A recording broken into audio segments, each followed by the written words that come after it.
The old house stood silent, a watchful guardian of secrets.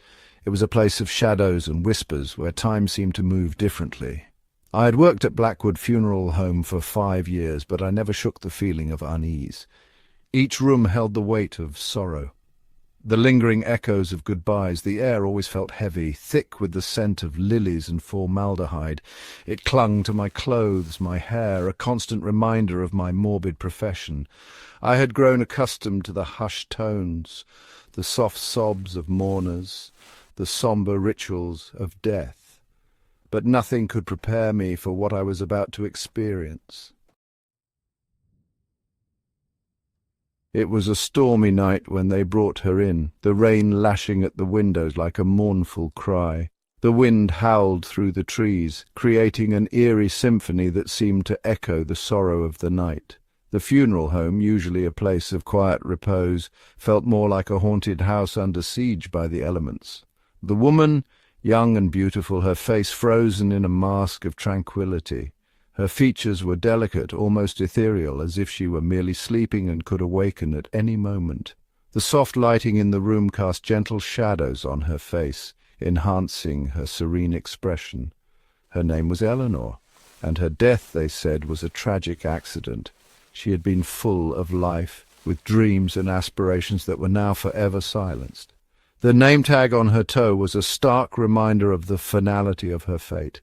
As I prepared her for her final rest, a strange sense of foreboding washed over me.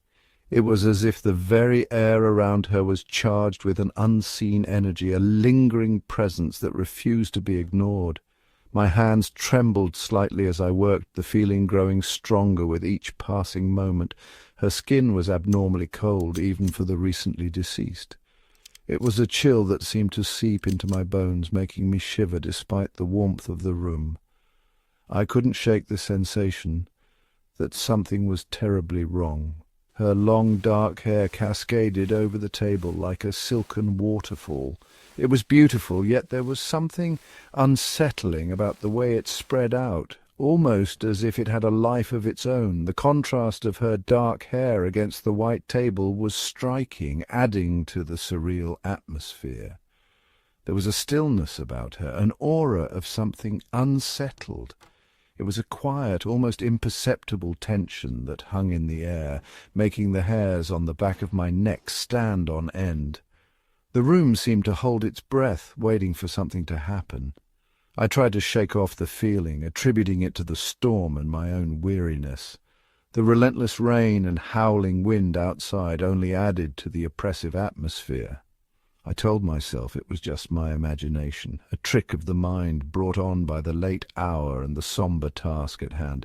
But deep down, a primal fear began to stir within me. It was an instinctual, almost animalistic sense of dread that I couldn't ignore. My heart raced, and I found myself glancing over my shoulder, half expecting to see something lurking in the shadows. The feeling was inescapable. A dark cloud that loomed over me as I continued my work. The next few days were filled with strange occurrences. It all started subtly, almost as if the building itself was whispering secrets to those who dared to listen. The air felt heavier, and an unexplainable chill seemed to settle in every corner. Doors creaked open on their own, often in the dead of night when the silence was most profound. The sound would echo through the empty halls, sending shivers down my spine. It was as if unseen hands were at work, playing tricks on my mind. The temperature in the embalming room would plummet without reason. One moment it would be a normal, comfortable temperature, and the next it would drop to a bone-chilling cold. I could see my breath fogging up in the air, a stark contrast to the warmth outside. I would catch glimpses of shadows moving in the periphery, fleeting forms that vanished as quickly as they appeared. These shadows seemed to dance just out of sight, always there but never fully seen. It was as if they were playing a game, teasing me with their presence. My colleagues dismissed it as an old building settling, but I knew better. They laughed it off, attributing the strange occurrences to the quirks of an aging structure, but deep down I felt a growing unease, a sense that something was not quite right. There was a presence in the funeral home, something unseen yet undeniably felt. It was an oppressive force, a cold, unwelcoming energy that seemed to permeate the very walls. It was as if the building itself was alive, watching and waiting. One evening, as I was locking up, I felt a cold breath on the back of my neck. It was a sensation so real, so tangible, that I could almost hear the whisper of breath in my ear.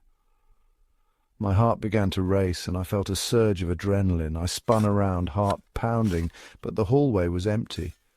The dim light cast long shadows, but there was no one there. The silence was deafening, and I could feel my pulse in my ears. It was as if the very air was charged with electricity. A shiver ran down my spine, and I hurried out, eager to escape the oppressive atmosphere. The feeling of being watched, of not being alone, was overwhelming. I couldn't shake the sense of dread that had settled over me, and I knew that whatever was in that funeral home was far from ordinary. The following night, the grandfather clock in the main viewing room stopped abruptly at 3 a.m. This was significant because it was the exact time Eleanor had been pronounced dead. A chill ran down my spine as I reset the clock, my hands trembling slightly. The air felt heavy, charged with an unseen energy. I could hear my own breath echoing in the silence, each inhale and exhale amplified in the stillness. I tried to rationalize the events, to find a logical explanation, but deep down I knew that something was terribly wrong. That night, as I lay in bed, I could have sworn I heard whispers coming from the funeral home next door. Faint, ethereal voices, just beyond the realm of comprehension. I tossed and turned, unable to shake the feeling that I was being watched. Sleep, when it finally came, was filled with unsettling dreams. Images of Eleanor, her eyes open and filled with a strange light, her lips moving but uttering no sound. I woke with a start, drenched in a cold sweat, the whispers still echoing in my ears. The next evening I was working late, preparing for a funeral the following day. As I passed by the viewing room where Eleanor lay, I noticed something out of the corner of my eye. The shadow of a figure moving behind the curtain that shielded the coffin from view. My heart leaped into my throat and I froze, every sense on high alert. I slowly approached the curtain, my hand hovering over the heavy velvet fabric. With a deep breath, I yanked the curtain open, expecting to find what? An intruder? A figment of my imagination, but the room was empty. There was nowhere for anyone to hide.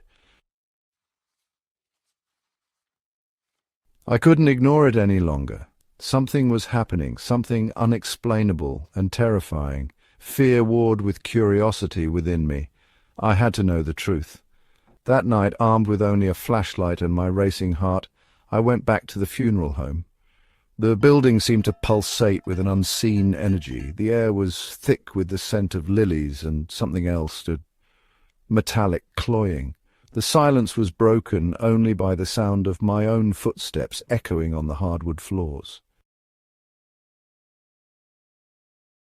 As I approached the viewing room, I heard it again, the faint whisper, this time clearer, closer. It was as if the very walls were murmuring secrets, secrets that had been buried for far too long. My heart pounded in my chest, each beat echoing the growing sense of dread that enveloped me. The air was thick with an unspoken tension, a palpable sense of foreboding that made every step feel like a journey into the unknown. I slowly pushed open the door and stepped inside. The creak of the door seemed to reverberate through the room, amplifying the eerie silence that followed. The room was dimly lit, shadows dancing on the walls as if they were alive, whispering their own tales of sorrow and loss. I could feel the weight of countless eyes upon me, though I was alone, or was I? The room was bathed in an ethereal glow emanating from Eleanor's coffin. It was a light unlike any I had ever seen, both beautiful and terrifying. It seemed to pulse with a life of its own, casting long, eerie shadows that twisted and turned in the dim light. The glow drew me in, compelling me to move closer, despite the fear that gripped my heart. I cautiously approached the coffin, my hand trembling as I reached for the lid. Each step felt like an eternity, the distance between me and the coffin stretching endlessly. My breath came in shallow gasps, the air around me growing colder with each passing moment. The whispers grew louder, more insistent, as if urging me to uncover the truth that lay within.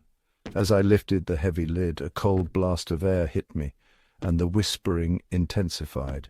It was as if the very essence of the room had been trapped within the coffin, waiting to be released. The cold was biting, seeping into my bones and chilling me to the core.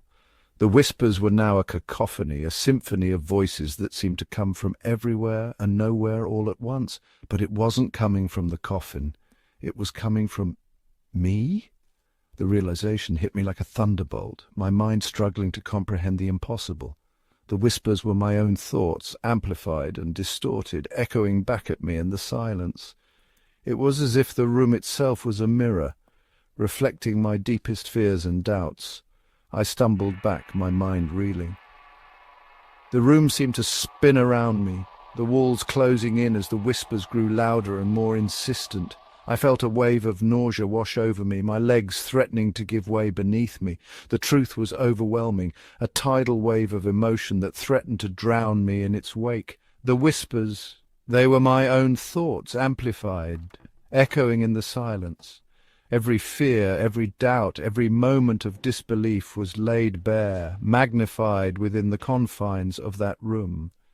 It was as if the very air was charged with my emotions, turning my innermost thoughts into a haunting chorus that I could not escape. The fear, the doubt, the disbelief, all magnified within the confines of that room, that house, that moment. It was a revelation, a moment of clarity that cut through the darkness like a knife. The truth was undeniable, and it was staring me in the face. I had come seeking answers, and what I found was a reflection of my own soul, laid bare for all to see. I never discovered the source of the strange occurrences at Blackwood Funeral Home. Was it Eleanor's spirit, restless and unable to find peace? Or was it my own mind playing tricks on me in the face of death and the unknown? I resigned from Blackwood soon after that night, but the experience left an indelible mark on me. It taught me that some things cannot be explained, only accepted.